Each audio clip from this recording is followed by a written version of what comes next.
वो बढ़िया ऑफिस में जॉब करती थी, रोज बस से अपने घर आती थी और बस से ही घर से ऑफिस जाती थी। उसके पाँव में जरा चोट थी, तो एक दिन अचानक पाँव में चोट लग गई, तो वो लंगड़ाती हुई बस की तरफ, ऑफिस तो जाना था, तो वो लंगड़ाती हुई बस स्टैंड तक पहुंची और लंगड़ाती वो बस में चढ़ी। एक सीट मिली, सीट नहीं मिली, वो खड़ी रही। चारों तरफ देखा, बस खचाखच भरी थी और उसके पाँव में बड़ा दर्द था।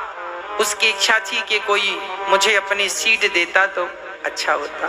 तभी उसके बाजू में एक महिला मजदूरन, वो माँ मजदूरी करती थी, गारा मिट्टी मजदूरी, वो खड़ी हो गई। वो भी काम पे जा रही थी।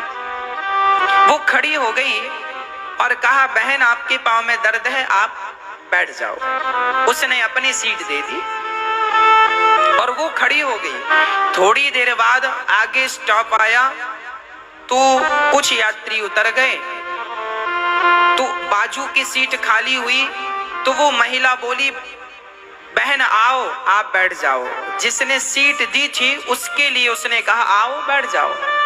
तो उसने देखा कि एक महिला खड़ी है बच्चे को लिए, वो महिला की गोद में बच्चा रो रहा है और उसे सीट की जरूरत थी।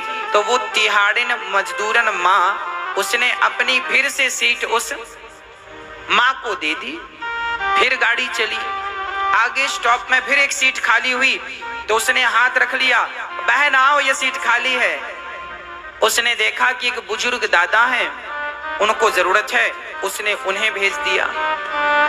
फिर गाड़ी चली। अब लगभग यात्री कम होते गए, सबका स्टेशन आता गए, उतरते गए। अब वो दादा भी उतर गए। अब फिर से सीट खाली हुई। अब बस बिल्कुल खाली ही थी, सीट में जितने लोग थे बस उतनी थी, खड़ा कोई नहीं, तो बस ये खड़ी थी मजदूरी करने वाली माँ। उस बहन ने बुलाया, बहन सीट खाली है, आओ बैठ जाओ। अब जब देखा उसने कि कोई नहीं है, तब वो जाके बैठ गई। तो उस महिला ने, जिसके पाँव में चोट थी, जिसको पहली बार इसने सीट दी, उसने पूछा, बहन ये बताओ तुम रोज इसी रास्ते से जाती हो? हाँ। उसने कहा, मजदूरी करने वाली माँ बोली, हाँ मैं रोज इसी रास्ते से जाती हूँ, इसी बस से जाती हूँ। तो आप ये ऐसा क्यों करती हो अपनी सीट? तब वो मजदूरी करने वाली माँ ने जो जवाब दिया वो सुनने योग्य है। उस माँ ने कहा कि बहन मैं बहुत गरीब हूँ, मैं इतनी गरीब हूँ कि किसी को पैसे देकर उसकी मदद नहीं कर सकती। मैं किसी को पैसे देकर मदद नहीं कर सकती, तो क्या हुआ, मैं अपनी सीट देकर तो मदद कर सकती हूँ। तो मैं सोचती हूँ कि मैं दान नहीं कर सकती, तो क्या हुआ, पर सीट देकर, ये सीट मुझे घर थोड़ी लेके जाना है, थोड़ी देर की तो यात्रा है। किसी को कष्ट हो रहा हो तो मैं अपनी सीट दे देती हूँ, शायद भगवान मेरा यही पुण्य खाते पे लिख ले। हाँ, जरूरी नहीं है कि आप धन से ही सहयोग करें, आप सहयोग की केवल भावना रखें, आप भलाई का मार्ग अपनाएं बस। जरूरी नहीं है कि पैसों का दान ही दान होता है। आप किसी अंधे को सड़क पार करा दें, ये भी एक पुण्य है। आप किसी का सहारा बन जाएं, ये भी एक, और धन है तो धन से दान करना तो फिर उत्तम है ही। धन नहीं है तो भी आप भलाई करते हैं जो लोगों के साथ, वही आपका पुण्य होता है। और धनवान है तो आप जिस प्रकार की योग्यता है उस प्रकार का आप सहयोग कीजिए, उस प्रकार का दान कीजिए, उस प्रकार का यश प्राप्त कीजिए। संसार हम में और गोपियों में सिर्फ इतना अंतर है कि हम भी रोते हैं, गोपियां भी रोती हैं। फर्क सिर्फ इतना है कि हम संसार के लिए और संसार के तुच्छ से लोगों के लिए रोते हैं, जबकि गोपियां सिर्फ भगवान के लिए रोती थी, केवल भगवान के लिए रोती थी। जब भगवान श्री कृष्ण मथुरा पहुंचे, कंस को मारा, आज भगवान श्री कृष्ण को अपनी गोपियां, अपनी यशोदा माँ बहुत याद आई। माँ यशोदा को याद कर करके भगवान श्री कृष्ण रोने लगे। अपने ग्वाल वालों को, अपनी गैयाओं को याद कर करके रो रहे। भगवान श्री कृष्ण कह रहे हैं, उद्धव जी आए, प्रभु आप रो रहे हैं, क्या हुआ? कह दिया श्याम सुंदर ने, उद्धव क्या बताऊं, मोहे ब्रज बिसरता नहीं है, वृंदावन मुझे भूलता नहीं। वो गायों का चराना, वो बंसी का बजाना, वो गोपियों की घर घर जाकर के मक्खन की चोरी करना, वो माँ का डांटना, वो माँ का प्यार करना, लाड़ करना, मक्खन खिलाना, उद्धव मुझे सब याद आता है। क्या बताऊं, चाहता हूं कि भूल जाऊं पर भूलता ही नहीं। उद्धव ने कहा, प्रभु मैं क्या सेवा करूं आपकी? भगवान ने कहा, बस इतना सा काम करो कि आप चले जाओ वृंदावन और मेरी गोपियों को समझाओ। मुझे इसलिए रोना आता है क्योंकि वो रोती हैं, वो नहीं रोएंगी तो रोना भी नहीं आएगा। जाओ समझा दो। कहा घनश्याम ने उद्धव से, वृंदावन जरा जाना, वहां की गोपियों को ज्ञान का कुछ तत्व समझाना। विरह की वेदना में वे सदा बेचैन रहती हैं, तड़प कर आह भरती हैं और रो रो कर ये कहती हैं। गोपियां बस एक ही बात कहती हैं, है प्रेम जगत में सार, और कुछ सार नहीं। मन कर ले प्रभु से प्यार, और कुछ सार नहीं।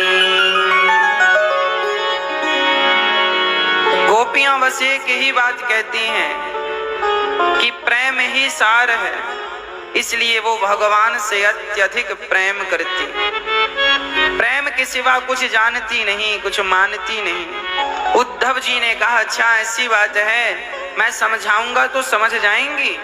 भगवान बोले, आप ज्ञानी हैं, जरूर समझ जाएंगी। उद्धव ने कहा, ये बताओ आपकी गोपियां कितना पढ़ी हैं, क्या पढ़ रखा है उन्होंने? तब भगवान श्री कृष्ण ने कहा, उद्धव वैसे तो गोपियां किसी स्कूल नहीं, कोई स्कूल में कभी नहीं गई, अनपढ़ हैं। उद्धव जी हंसे। कहा उद्धव ने हंस कर, मैं अभी जाता हूँ वृंदावन, जरा देखूं कि कैसा है कठिन अनुराग का बंधन। उद्धव जी को हंसी आई। हंसी क्यों आई? ये सुनकर कि गोपियां अनपढ़ हैं। अच्छा, पढ़ा लिखा व्यक्ति अनपढ़ों को देखकर हंसता है, पर मुझे आप एक बात बताओ, पढ़ा लिखा व्यक्ति भी यदि भगवान से प्रेम ना करे और अनपढ़ व्यक्ति भगवान से अत्यधिक प्रेम करके रोए भगवान की याद में, तो आपके हिसाब से कौन ठीक है, पढ़ा लिखा या अनपढ़? अरे पढ़ाई लिखाई भी तब सफल है जब भगवान श्री कृष्ण के चरणों में प्रेम हो जाए।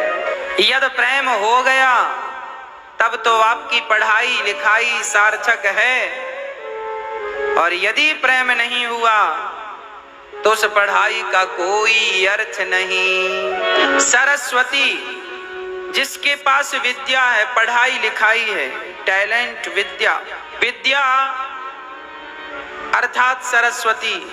कहते हैं लड़की का विवाह ना होना, जब तक विवाह ना हो तब तक उसे सौभाग्यवती नहीं कहते।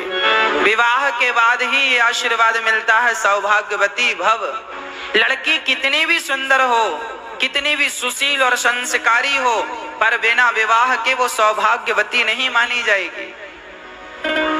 सौभाग्यवती तब होती है जब उसके मांग में सिंदूर और गले पे मंगलसूत्र हो। उसी तरह आप कितने भी विद्वान हो, पर आपकी विद्या जब तक भगवान श्री कृष्ण से विवाह ही ना जाए तब तक आपकी विद्या सौभाग्यवती नहीं होती, विद्या फलदायी नहीं होती। अरे विद्या तब फलदायी होती है जब वो भगवान श्री कृष्ण से प्रेम करने वाली बन जाए।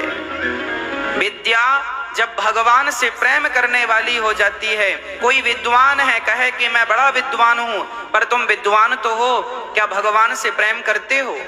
नहीं करते हो। एक लड़की बहुत विद्वान है, पढ़ी लिखी है, पर वो अपने पति से बिल्कुल प्रेम नहीं करती, तो उसकी पढ़ाई का, लिखाई का, उसकी सफलता का क्या अर्थ निकला? एक पत्नी का धर्म है पति की सेवा और पति से प्रेम। एक पुरुष का धर्म है पत्नी और परिवार का पालन। हम अपने कर्तव्यों का निर्वहन करें। सीधी बात यह है कि स्त्री का प्रेम पति से ना हुआ तो उसके जीवन का अर्थ क्या है? ज्ञानी का प्रेम भगवान के चरणों में ना हुआ तो उस ज्ञान का अर्थ क्या है? इसलिए गोपियां कहती हैं, कहा उद्धव ने हंस कर मैं अभी जाता हूँ वृंदावन, जरा देखूं कि कैसा है कठिन अनुराग का बंधन। कैसी गोपियां जो ज्ञान बल को कम बताती हैं, निरर्थक लोक लीला का यही गुणगान गाती हैं। गोपियां बार बार कहती हैं, है प्रेम जगत में सार और कुछ सार नहीं, मन कर ले प्रभु से प्यार और कुछ सार नहीं। यदि प्रेम है तो आप सफल हैं, और प्रेम नहीं, संसार से क्या प्रेम करते हो? गोपियां कहती हैं, प्रेम करो तो भगवान से। प्रेम करने योग्य कौन है? भगवान ही प्रेम करने योग्य है। देखो, प्रेम तो प्रेम ही होता है। जब वो प्रेम पत्नी से होता है ना, तो वो काम बन जाता है। कोई पुरुष अपनी पत्नी से ज्यादा प्रेम करे तो लोग क्या कहते हैं? बड़ा कामी है। देखो, प्रेम पत्नी से हुआ तो वो प्रेम काम बन गया। प्रेम यदि पैसों से हुआ तो लोभ बन गया, कहते हैं बड़ा लोभी है। प्रेम यदि पत्नी से हुआ तो काम बन गया, पैसों से हुआ तो लोभ बन गया। और यदि प्रेम बच्चों से हुआ तो ममता बन गई। कहते हैं बच्चों से बड़ी ममता है, बड़ा मोह है ना? यदि बच्चों से प्रेम हुआ तो ममता, वो प्रेम ममता बन गया।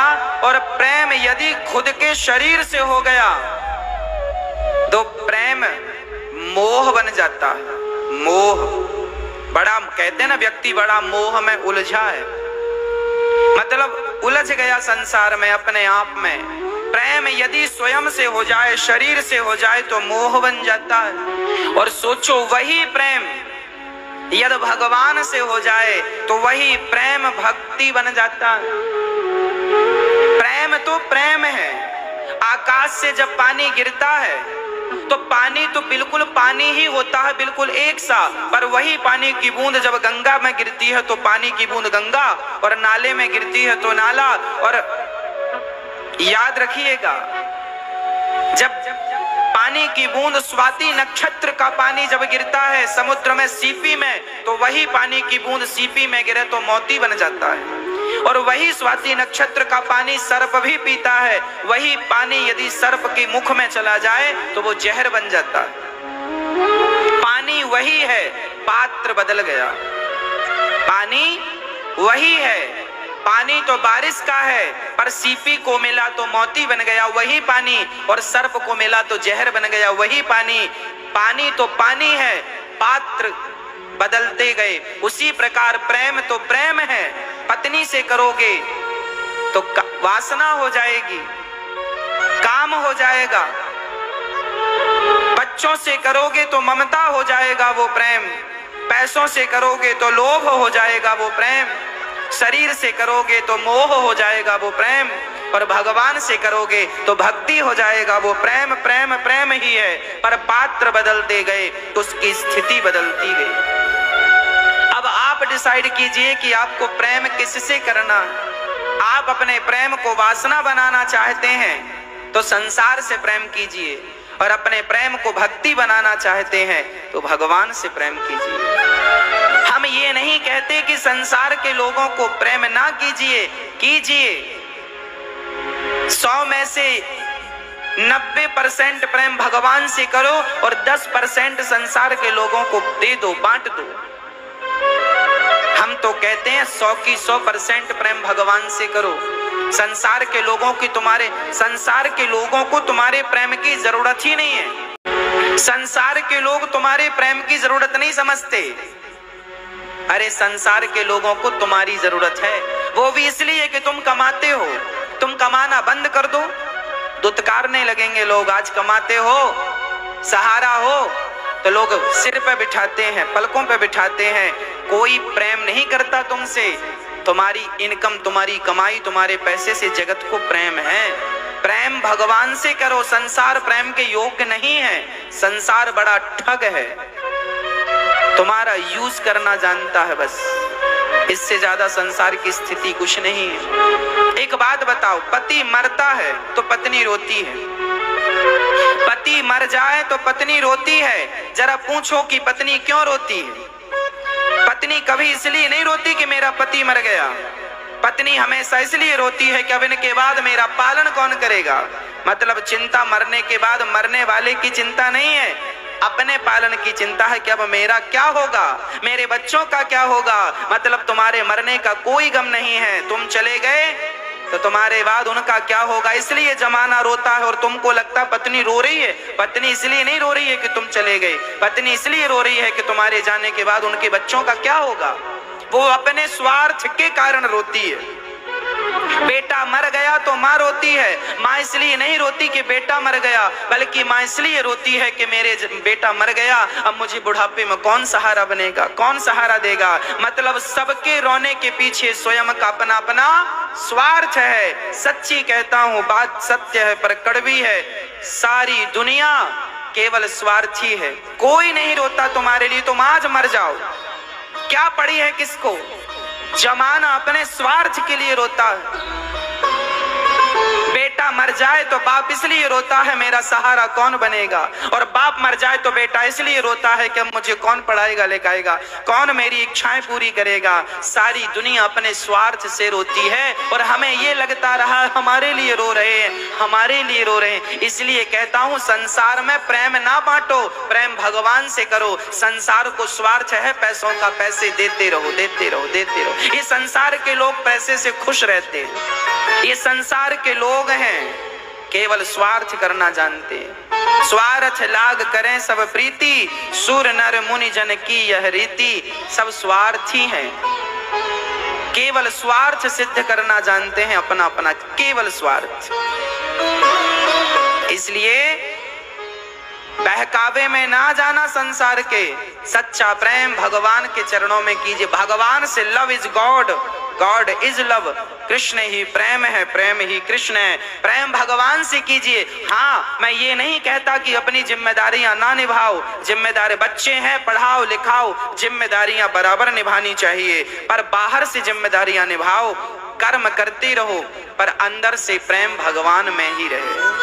आप केवल प्यार भगवान से करें, बाहर से आप सारी जिम्मेदारियां निभाइए, क्योंकि संसार के लोगों को तुम्हारे प्रेम की जरूरत ही नहीं है। तुम जबरदस्ती अपना प्रेम जैसा हीरा इन संसार के लोगों को देकर बर्बाद करते हो। संसार के लोगों को तुम्हारे प्रेम की कोई जरूरत नहीं है। संसार के लोगों को तुम्हारे प्रेम की नहीं, केवल तुम्हारी जरूरत है, और वो भी इसलिए कि कमाते हो। इसलिए एक माँ के दो बेटे होते हैं। जो बेटा ज्यादा कमाता है ना, माँ उससे ज्यादा प्यार करती है। जो बेटा कम कमा, माँ भी स्वार्थी होती है। जो बेटा ज्यादा कमाता है, माँ उससे ज्यादा प्यार करती है। मेरा बेटा ले हलवा बना के खवाती है, ले ले। वो कमाता नहीं है तो बासी रोटी पकड़ा देती है, खा, इसी लायक है तू निठल्ला बैठा रहता घर में। कोई नहीं करता प्यार। तुम्हें लगता है प्यार प्यार प्यार, कहां तुम अपना प्यार संसार में लुटा रहे हो। ये संसार के लोग तुम्हारे प्यार की कीमत नहीं, तुम्हारे प्यार को रौंद कर मिट्टी में मिला देंगे। कान खोल कर सुन लो, भगवान से प्रेम कर लेना कल्याण। मीराबाई ने प्रेम किया भगवान से, आज तक अमर है। मैं भी चाहता हूं कि मीरा जैसी गति मेरी हो जाए।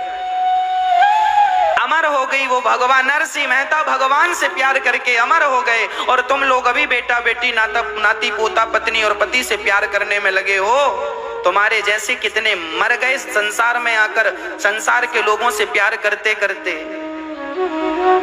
अपनी बर्बादी अपने हाथ से लिख रहे हो। प्रेम केवल गोविंद से करो, जगत के पालनहार से प्रेम करो, अमर हो जाओगे। उससे प्यार कर लोगे तो। तुलसीदास जी भी अपनी पत्नी को बहुत प्यार करते थे, बहुत प्यार करते थे। अंत में उस पत्नी ने कह दिया कि जितना प्यार हमसे करते हो, इतना प्यार राम से करते, भगवान से करते तो कल्याण हो जाता। तुलसीदास जी ने अपनी पत्नी के इस वचन को गुरु मंत्र मान लिया, और उस दिन से भगवान से जितना प्रेम पत्नी से था, बस थोड़ा सा टर्न कर दिया, वो प्रेम भगवान से हो गया। जितना प्रेम तुम संसार के लोगों से करते हो, इतना प्रेम भगवान से करना सीख लो। भगवान ही प्रेम का मूल्य दे सकते हैं। हम ये बिल्कुल नहीं कहते, इसका अर्थ ये बिल्कुल नहीं है कि तुम अपनी जिम्मेदारियां छोड़ दो। पत्नी है सो पत्नी का पालन करो, पुत्र है सो पुत्र का देख रेख रक्षण करो, सब करो, पढ़ाओ लिखाओ, सब दो संस्कार इत्यादि, पर भीतर से भगवान के हो जाओ, भीतर से कृष्ण के बने रहो। अरे भाई, संसार से व्यवहार कैसा हो? सुनो, आपने कभी फ्लाइट में यात्रा की है?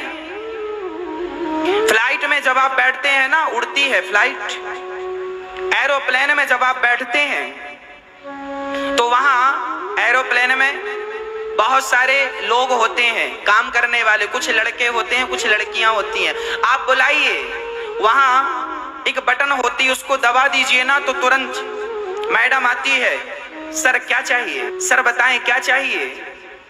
आप कहोगे पानी चाहिए, तुरंत पानी लाके देगी। आप कहोगे हमें बिस्किट चाहिए, बिस्किट। आप कहेंगे तुरंत कॉफी चाहिए, कॉफी। आप कहेंगे चाय, चाय। आप बटन दबाइए, इशारा कीजिए, लोग आएंगे, आपके पास आएंगे, आपकी सेवा करेंगे, आपकी सेवा करेंगे। पर कितनी देर? जब तक फ्लाइट उड़ रही है। फ्लाइट लैंड कर जाती है, जब उतर जाती है तो वो आपकी सेवा करते हैं, पर आपसे प्रेम नहीं करते, क्योंकि उनको पता है कि आप सिर्फ 2 घंटे के मेहमान हैं। जैसे व्यवहार उन लोग करते हैं, जैसे आप 5 स्टार होटल में जाएंगे, बड़ी होटलों में जाएंगे ना, तो वहां आपका सामान उठाने वाले लोग होंगे। सर आइए आइए, सामान उठाएंगे, सामान धरेंगे। सर क्या चाहिए? समोसा, ये समोसा। पकोड़े, ये पकोड़े। पराठे, ये पराठे। जो बोलोगे सब आएगा। आपकी खूब सेवा होगी, पर याद रखना, जो लोग आपकी सेवा कर रहे हैं ना, वो आपकी सेवा करते हैं पर आपसे प्रेम नहीं करते। हाँ या ना? वो आपकी सेवा बराबर करेंगे, आपके सिर पे दर्द है मालिश भी करेंगे, पाँव में तेल भी लगाएंगे, पर आपसे प्रेम नहीं करेंगे। बस इन लोगों से सीखो, इन लोगों से ये सीखो कि आप भी संसार की सारी सेवा करो, पत्नी की, पुत्र की, परिवार की, माता की, पिता की, जो कहते हैं सब करो, सबकी इच्छाएं पूरी करो, पर प्रेम मत करो इनसे, प्रेम भगवान से करो। भगवान से प्रेम करोगे कल्याण होगा। ये जान लो कि ये तुम्हारे अपने नहीं है, अपने तो गिरधर, मेरे तो गिरधर गोपाल दूसरो ना कोई, मेरे तो गिरधर गोपाल दूसरो ना कोई, केवल कृष्ण मेरे हैं, बस इनके सिवा कोई मेरा नहीं है। इसलिए तो गोपियां गा रही हैं, गोपियां कह रही हैं, है प्रेम जगत में सार और कुछ सार नहीं, मन कर ले प्रभु से प्यार और कुछ सारे नहीं, मन कर ले प्रभु से प्यार और कुछ सारे नहीं। भगवान से प्रेम गोपियां करती हैं। उद्धव जी कहते हैं अच्छा मैं जाता हूं, आज उद्धव जी ज्ञानी है और आज ज्ञानी प्रेमियों के पास चले गए। उद्धव को लग रहा है मैं ज्ञानी हूं, मेरे जैसा सर्वश्रेष्ठ ज्ञानी कोई नहीं है। कहा उद्धव ने हंसकर मैं अभी जाता हूं वृंदावन, जरा देखूं कि कैसा है कठिन अनुराग का बंधन, है कैसी गोपियां जो ज्ञान बल को कम बताती हैं, निरर्थक लोक लीला का यही गुणगान गाती हैं। चले चले मथुरा से जब कुछ दूर वृंदावन निकट आया, वहीं से प्रेम ने अपना अनोखा रंग दिखलाया। उलझ कर वस्त्र में कांटे लगे उद्धव को समझाने, तुम्हारा ज्ञान पर्दा फाड़ देंगे प्रेम दीवाने। उद्धव जी का दुपट्टा कांटों में उलझ गया, सुलझाए तो दुपट्टा फट गया। पूछा गया क्यों कांटो, तुमने हमारा दुपट्टा फाड़ दिया? हाँ, क्यों फाड़ दिया?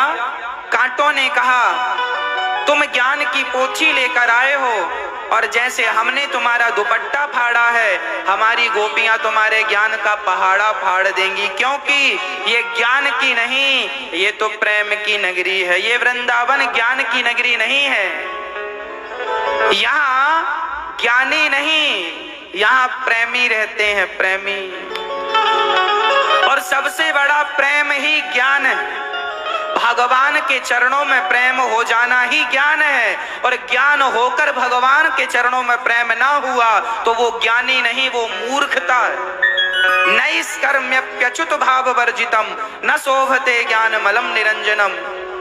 उस ज्ञान की कोई शोभा नहीं है जो ज्ञान भक्ति के बिना, प्रेम के बिना हो। मैं बहुत ज्ञानी हूं पर प्रेम ना करूं भगवान के श्री चरणों में तो मेरे ज्ञान का क्या अर्थ है। इसलिए केवल प्रेम कीजिए, केवल प्रेम। मिलहि न रघुपति बिनु अनुरागा। बताइए माता शबरी ने कौन सा पाठ पढ़ा था, कौन सी विद्या पढ़ी थी? क्या माता शबरी कोई विद्वान थी? क्या वेद पुराण पढ़ना जानती थी? अरे माता शबरी ज्ञानी नहीं थी, माता शबरी प्रेमी थी। मिलहि न रघुपति बिनु अनुरागा, किए जोग जप ज्ञान विरागा।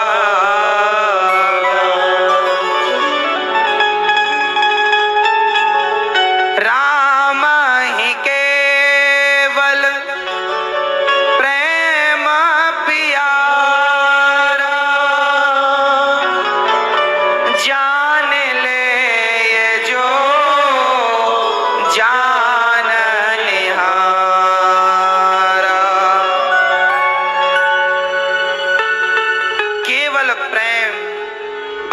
से करती थी माता शबरी और प्रेम किया।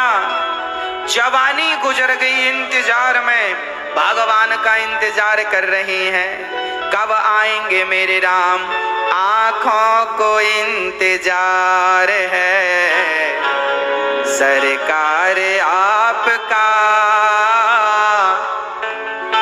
कौआ डाल पर बैठता तो बोलती माता शबरी, बोल बोल बोल कागा, राम कब आएंगे, बोल बोल बोल कागा, राम कब आएंगे।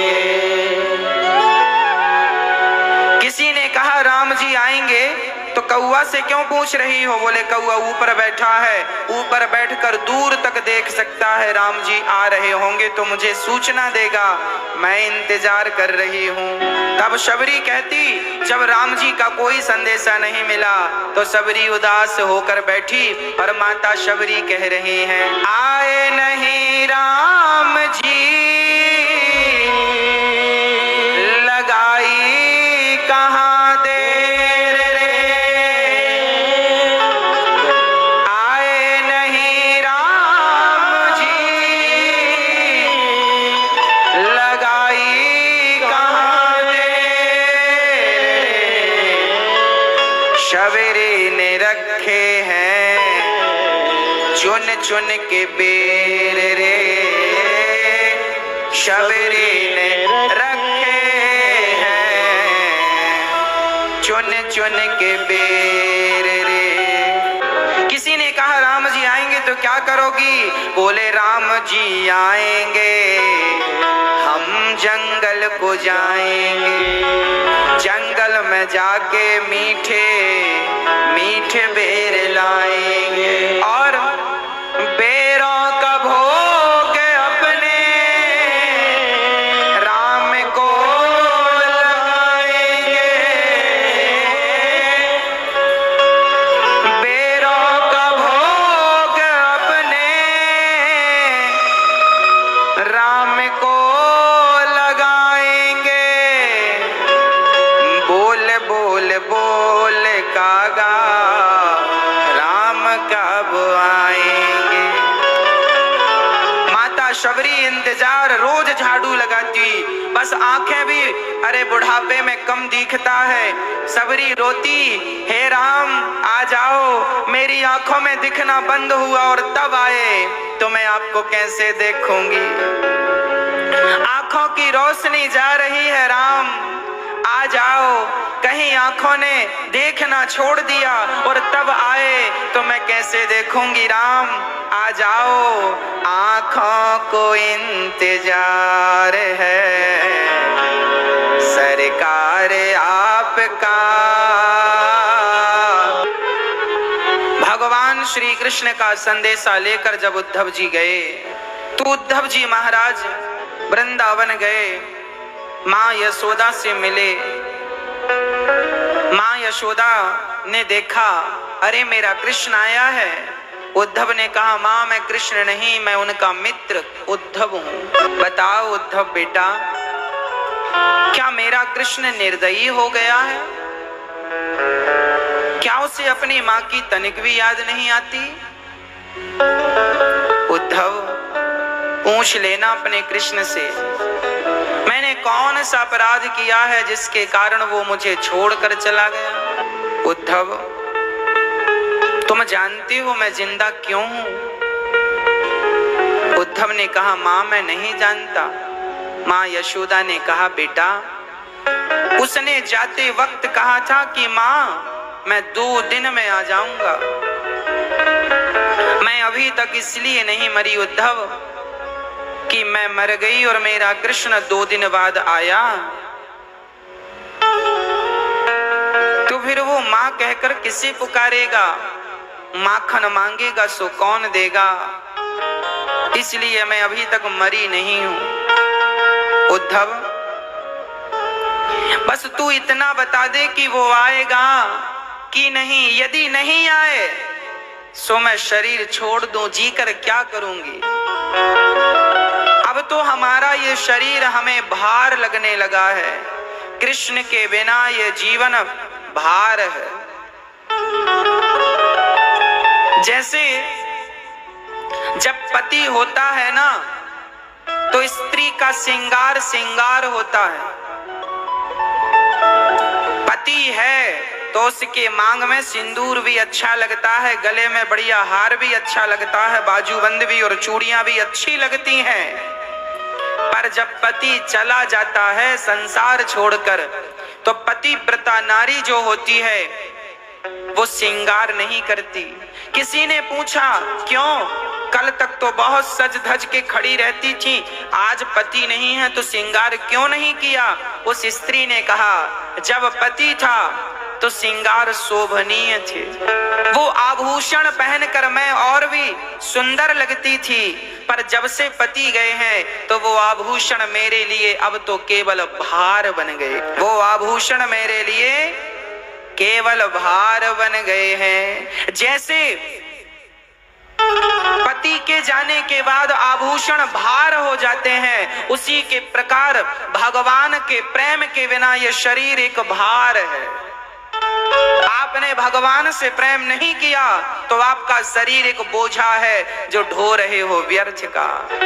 भार मत ढोइए, इस शरीर से, इस बुद्धि से, इस मन से भगवान से प्रीति कर लीजिए, भगवान से नाता जोड़ लीजिए।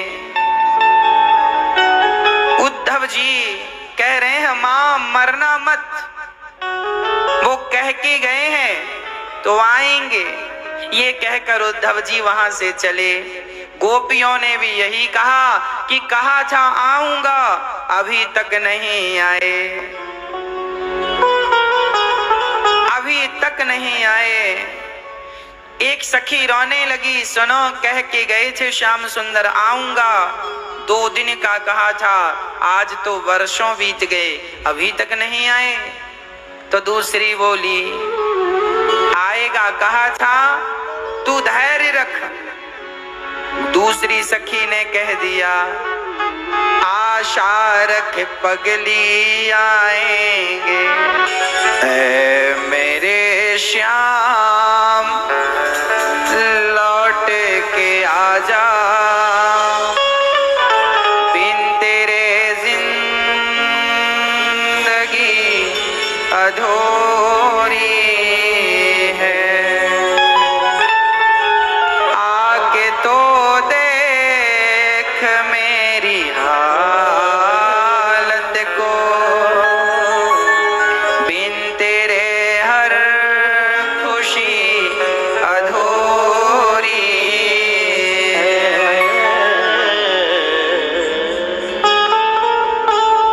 ऐ मेरे श्याम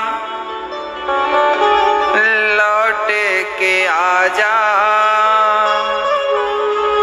बिन तेरे जिंदगी अधूरी है। जब गोपियों ने कहा ऐ मेरे श्याम लौट के आजा, बिन तेरे जिंदगी अधूरी है, आके तो देख मेरी हालत को, बिन तेरे हर खुशी अधूरी। जब गोपियों का ये प्रेम उद्धव ने देखा तो उद्धव ने कहा गोपियों हम तुम्हें ज्ञान की बात बताते हैं, उस ज्ञान पर चलो, तुम्हारा दुख जरा कम होगा। तब गोपियों ने उद्धव से कह दिया हम प्रेम दीवानी हैं, वो प्रेम दीवाना।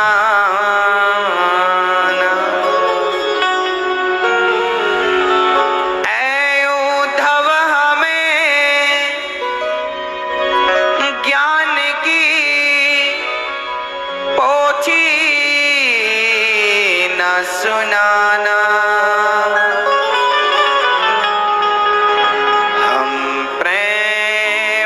दीवानी है, वो प्रेम दीवाना। ऐ उद्धव हमें ज्ञान की पोथी न सुनाना, हम प्रेम दीवानी हैं, वो प्रेम दीवाना।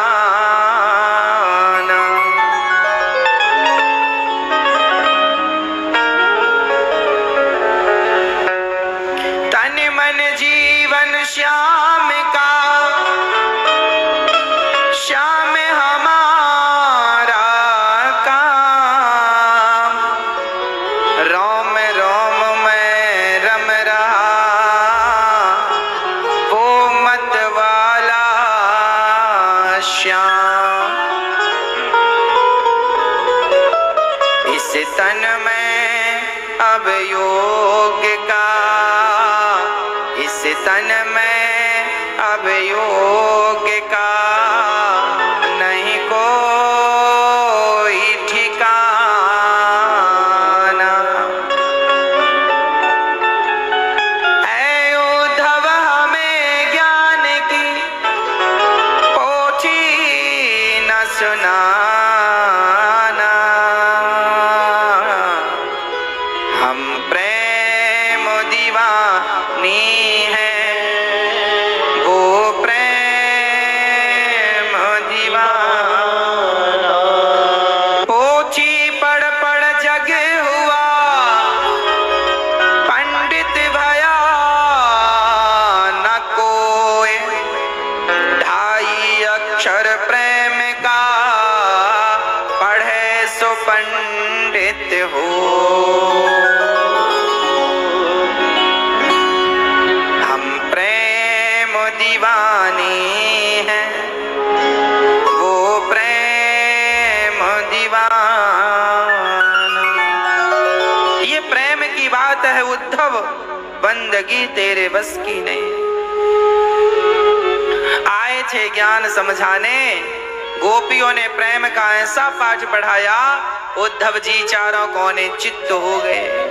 ब्रज रज में लौटने लगे, ब्रज रज में लौट कर यमुना जल कर पान, राधे राधे रटत ही या तन सो निकले प्राण। ब्रज रज में लौट कर यमुना जल कर पान, राधे राधे रटत ही या तन सो निकले प्राण। उद्धव जी व्रज रज में लौटने लगे, राधा रानी के चरणों की रज माथे पे सजाया। आज उद्धव को ज्ञान बहुत मिला, पर आज प्रेम का जब तत्व समझ में आया, तब उद्धव जी को अपना ज्ञान फीका सा समझ में आया। वृंदावन गए, वो मथुरा गए, कन्हैया का हाथ पकड़ के कहा, कन्हैया असली असली प्रेमी गोपियां आपकी वृंदावन रहती हैं, आप यहाँ क्या कर रहे हैं?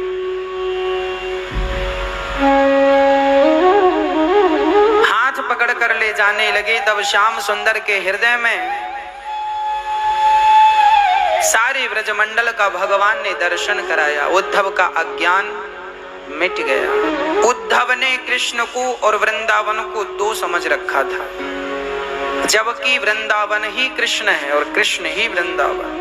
भगवान का हृदय श्रीधाम वृंदावन है, इसलिए इस धरती पे रहना सबसे उत्तम। प्रिय भक्तों, उद्धव जी को लेकर भगवान द्वारिका गए। जहां रुक्मणी से विवाह हुआ।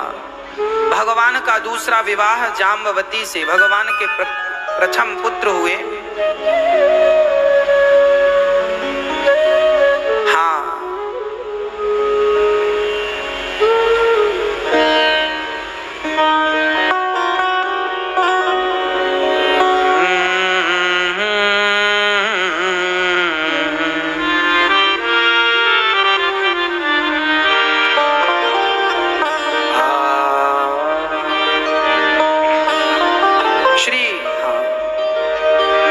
श्री भगवान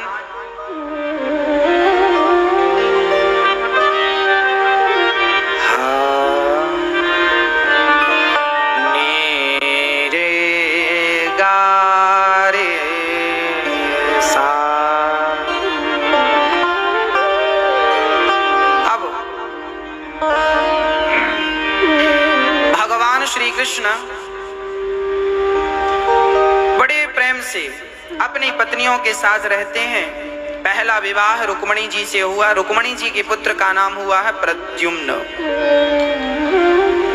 प्रद्युम्न जी का विवाह सम्रासुर को मारने के लिए रति से हुआ और सम्रासुर को मार के आप आए। परीक्षित ने कहा, गुरुदेव हमने सुना है भगवान के 16,108 विवाह हुए हैं और आपने तो बस एक ही विवाह की चर्चा की। हाँ, तो कहा सुनो, हम आपसे आगे के विवाह की चर्चा करते हैं। क्या चर्चा करेंगे सुनिए। भगवान का पहला विवाह रुक्मणी जी से हुआ और दूसरा विवाह भगवान का जाम्बवंत की बेटी जाम्बवती से हुआ। जाम्बवंत की जो बेटी है, कैसे इनसे विवाह हुआ बताओ।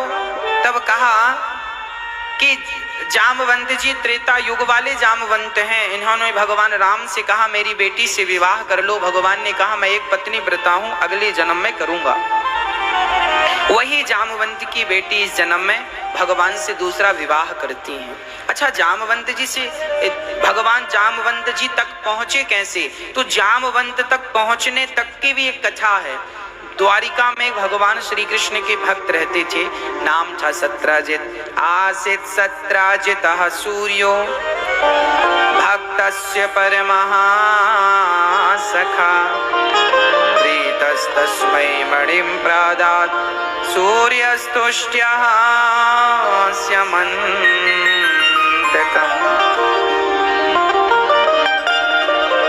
भगवान सूर्य के एक परम भक्त रहा करते थे द्वारिका में। सूर्य भगवान ने उन्हें दिव्य मणि प्रदान की जो 100 किलो सोना लगभग रोज देती थी। आज भगवान श्री कृष्ण ने कहा कि आप इतना सोने का क्या करेंगे, आप ये मणि राज खजाने में जमा करेंगे तो इससे प्रजा का उत्थान होगा, प्रजा का कल्याण होगा। ठीक है, हम इसे जमा कर देंगे। भगवान ने कहा जमा कर दो। सत्राजित जी ने ना हाँ करी ना ना, तुरंत उठकर चले गए। भगवान को लगा इनका मन नहीं है देने का। अच्छा, जीव मात्र की यही विडंबना है कि भगवान जब उसे देते हैं तो वो सब ले लेता है पर वापस नहीं करता, बहुत रोता है, बहुत रोता है। अच्छा ये बताओ, ये वस्तु हमने आपको दे दी, कहा कि 10 साल तक अपने पास रखना, जब हम वापस मांगे सो आप दे देना। तो आपका फर्ज क्या है कि इसे आप रखें, जब हम मांगे सो आप वापस कर दें, यही तो आपका फर्ज है। परंतु एक व्यक्ति को हमने ये वस्तु दी, 10 साल बाद मांगा सो बोले महाराज जी अब वो हमारी है, हम कैसे दें, बड़ा प्रेम करते हैं उस वस्तु से। यही दुर्दशा जीव की है। भगवान हमें बेटा बेटी पद प्रतिष्ठा देते हैं 10 साल 20 साल 25 50 साल 100 साल के लिए, पर जब भगवान अपनी वस्तु वापस मांगते हैं, बेटा किसने दिया? भगवान ने। बेटी किसने दी? भगवान ने। पत्नी और पति किसने दिया? भगवान ने। जब भगवान अपनी वस्तु वापस मांगते हैं, चलो पति वापस करो, पत्नी वापस करो, बेटा वापस करो, लोग रोते हैं हमारा पति चला गया, पत्नी चली गई, बेटा चला गया। क्यों रोते हो आप? क्या ये सब चीजें आपकी थी? आपकी थी नहीं, बस आपने अपना मान रखा था। इसीलिए मैं बार बार आपसे निवेदन करता हूं, अपना मोह संसार से हटाओ। कल को यही आपका मोह आपके दुख का सबसे बड़ा कारण बनेगा। ये जो आप जमाने भर से प्यार करते फिरते हो ना, इतने रिश्तेदार बनाते फिरते हो, यही जाल आपको उलझा देगा। जैसे मकड़ी का जाल कीट पतंगों को फंसाकर मार डालता है, यही मोह का जाल है। ये मेरा, ये मेरा, ये सब फंस जाता है, व्यक्ति उलझ जाता है, फिर निकल नहीं पाता। भगवान श्री कृष्ण ने सत्यजित जी से मणि मांगी, नहीं दी। प्रहन कर मणि एक दिन उसका भाई प्रसन्न जंगल गया। जंगल में एक शेर ने मार डाला। शेर को मारकर जामवंत जी ने मणि ले जाकर अपनी बेटी को दे दी। भगवान को झूठा कलंक लगा। सत्यजित ने कहा, मैंने कृष्ण ने मुझसे मणि मांगी थी, मैंने नहीं दी, शायद मेरे भाई को मारकर कृष्ण ने मणि चुरा ली। भगवान को झूठा कलंक लगा दिया, कलंक। हाँ, भगवान को कलंक क्यों लगा? कहते हैं गणेश चतुर्थी की चंद्रमा को जो देखता है सो कलंक लगता ही है। इसलिए गणेश चतुर्थी की चंद्रमा को ना देखा जाए तो अच्छा है। यदि देख लिया है तो भागवत जी सुन लो, उसमें भगवान के दूसरे और तीसरे विवाह की कथा सुन लो, अपने आप उस पाप से मुक्ति मिल जाएगी। अब भगवान को कलंक लगा झूठा कि मुझे चोरी लगा दी। अच्छा, कलंक क्यों लगा? ये बात रामचरितमानस में लिखी है। जो आपन चाहे कल्याण, सो जसो सुमति शुभ गति सुख नाना, सो पर नार लीलारे गुसाई, तजऊ चौथ के चंद्र किनाई, जो आपन चाहे कल्याण। जो अपना कल्याण चाहता है वो पराई स्त्री को बिल्कुल ना देखे। देखिए, हमारे शास्त्र ये कहना चाह रहे हैं आपसे कि किसी भी हाल में आप अपने चरित्र को बिगाड़िए मत। किसी भी स्थिति में आप अपने चरित्र का ध्यान रखिए। अरे धन चला गया तो धन वापस आ सकता है, परंतु चरित्र बिगड़ गया फिर चरित्र वापस आने वाला। इसलिए अपने चरित्र की रक्षा करो। और चरित्र बचेगा कैसे? संस्कारों से। जो व्यक्ति संस्कारवान होता है वह अपना चरित्र बचा लेता है। और मैं कहता हूं, आप मत बचाओ अपना चरित्र, आप तो भगवान से कहो कि हे नाथ, आप मेरे चरित्र की रक्षा कीजिए। मैं असमर्थ हूं क्योंकि मेरी इंद्रियां मुझे बहुत तंग करती हैं, बहुत परेशान करती हैं। मुझे मेरी वासनाएं दिन रात परेशान करती हैं। हे नाथ, यदि इन्हें शांत कोई कर सकता है तो आप इन्हें शांत कीजिए। आप भगवान से प्रार्थना करो कि हे प्रभु, आप मेरे चरित्र की रक्षा कीजिए। भगवान ही सबका चरित्र बचाते हैं।